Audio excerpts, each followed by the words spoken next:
앨런 머스크가 화성에 가고 싶다면 이 남성은 교도소 바깥을 나가고 싶었던 겁니다.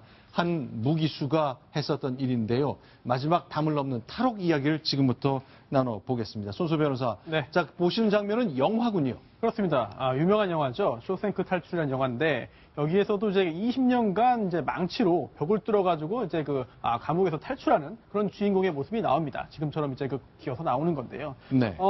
이제 이게 영화 속의 이야기만이 아니라 현실에서도 이제 발생할 뻔했습니다. 특히나 이제 오늘 사형수인 정두영이 네. 탈옥에 성공할 뻔했는데요. 네.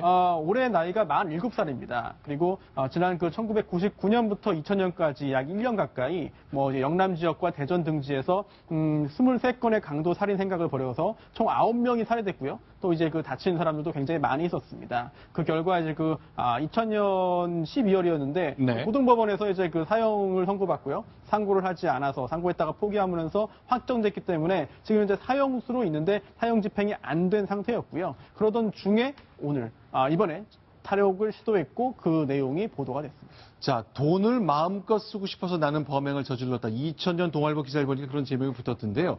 자, 도대체 어떻게 삼중으로 다 막혀있는 담을 넘어서 탈옥을 시도했는지 그 장면을 하나씩 소개해드리겠습니다. 네, 이게 8월 8일입니다. 시간이 꽤 지났는데요. 그 당시 보도가 되지 않다가 이제 보도가 됐는데 당시에 첫 번째 담이 총 3개가 있었는데요. 첫 번째 담은 철조망 있는 담을 넘었고 그 다음에 지금 보시는 건 이제 두 번째 방입니다. 네. 두 번째 담입니다. 두 번째 담을 이제 넘으면서 두 번째 담에 이제 감지 센서가 있었는데요. 네. 그 센서가 울려서 출동을 했는데 그 다음에 또 세 번째 담까지 갔습니다. 갔는데 자체적으로 제작한 그런 4m 길이의 플라스틱 사다리를 가지고 넘다가 마지막 담에서 사다리가 이제 무너졌고 또 두 번째 담을 넘다가 이제 센서가 작동하면서 출동한 네. 교도관들에게 체포가 됐는데 네. 마지막 첫 번째, 두 번째를 넘어서 마지막 세 번째 담에서 넘기 직전에 결국은 지금 체포된 것이기 때문에 자칫했다가는 세 번째 담을 넘어서 탈옥에 성공할 뻔했던 그런 사건입니다. 자, 첫 번째 철조망은 담요 깔고 넘었고 두 번째 넘다가 센서에 걸렸고 세 번째에선 사다리가 부러졌다는데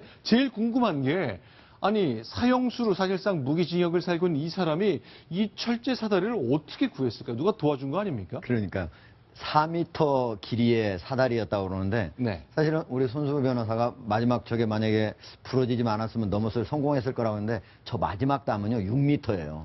그러니까 설령 저게 있더라도 네. 넘어가기는 어렵다. 왜냐하면 약간의 기울기가 있어야 되니까 4m 사다리면 약 3m 50cm까지 정도까지만 그렇네요. 올라갈 수 있거든요. 그래서 자기 키를 계산해 보면 넘을 수 없었는데 어떻게 만들었느냐 그게 궁금하잖아요. 그렇죠. 또 재료 자체는 이제 플라스틱에서 플라스틱 파이프를 가지고 만들었다고 그러고요. 그리고 그 사이사이를 철사 이런 걸로 확 묶어가지고 만들었다고 그럽니다. 상당히 벌써 그 대전 교도소에서 이미 형이 확정된 것이 2000년 12월이니까 지금까지 16년 동안 저 속에서 연구를 했으니까 네. 상당히 장기간 동안 저거를 연구를 해가지고 만들어 놔서 한쪽에 감추고 있다가 당일에 네. 바로 조립을 해서 했을 것으로 생각을 하고요. 네. 대개 이제 담요를 가지고 철조망 위에다 올려놓고 그 다음에 사다리를 놓고 넘어가고 이런 식으로 현재 교도소 측은 파악을 하고 있습니다. 저는 저 사건을 보니까 기억나는 게 97년도죠. 신창원 무기수 탈역 네. 사건이 기억나는데 그때는 성공을 했었죠. 그때 네. 이제 무슨 자료를 만들어가지고 쇠창살을 뚫고 그 사람 이렇게 노력해서 빠져나간 다음에 마지막 단계까지 다 넘어갔는데 그때는 어떤 상황이었는가 하면은 신창원이네요. 네. 마지막 단계는 공사 중인데 가벽이 있었어요. 네. 가벽인데 그걸 밑으로 파고 쑥 빠져나가가지고 그 다음에 무려 한 2년 반 정도를 전국을 떠돌았었죠. 굉장히 시끄러운 사건이었고 저도 그때 굉장히 취재를 많이 한 적이 있는데 제2의 신창원이 나올 뻔했네요. 우리 교도소 측에서도 좀 방심을 좀 하면 안 되겠습니다.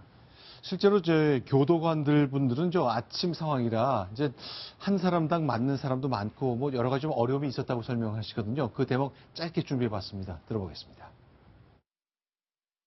이때까지 시간이 얼마 안 됩니다. 7, 8분 정도 걸렸는데 저희들이 바로 출동해가지고 체포한 사안입니다.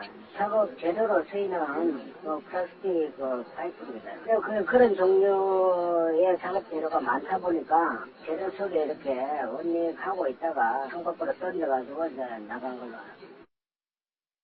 자, 그럼에도, 자, 일단 삼중벽이 있으니까 또 오랫동안 봤지만 이 맨 마지막 벽이 6m라는 것은 역시 이 사람도 몰랐군요. 예, 미처 저 사다리를 만들 때 네. 6m짜리를 만들어야 된다는 사실은 미처 생각하지 못했던 것 같은데 네. 어쨌든 그럼에도 불구하고 이 정두영이 네. 누구를 가장 롤 모델로 삼았었냐면 그 전에 유영철이라고 네. 무려 11명을 살해 안매당하고 21명을 죽이고 했던 네. 그런 사람이 있었는데 그 사람을 롤 모델로 했다 보니까 만약에 저게 성공했더라면 네. 또 대전 지역은 피바람이 불었을 가능성이 있습니다. 네, 좀 천만 다행입니다. 어쨌든 이렇게 잡아냈거든요. 그런데 이제 실제로 조금 더 얘기를 들어보면 좀 이 교도소에서도 좀 할 말이 있으실 걸까요? 해명을 조금 더 들어보겠습니다. 소개해드리겠습니다. 담당 근무자 혼자 다 30명을 보고 있거든요, 해가지고. 그리고 그때 저 분정이 움직이는 시간이니까 그 틈을 이용해가지고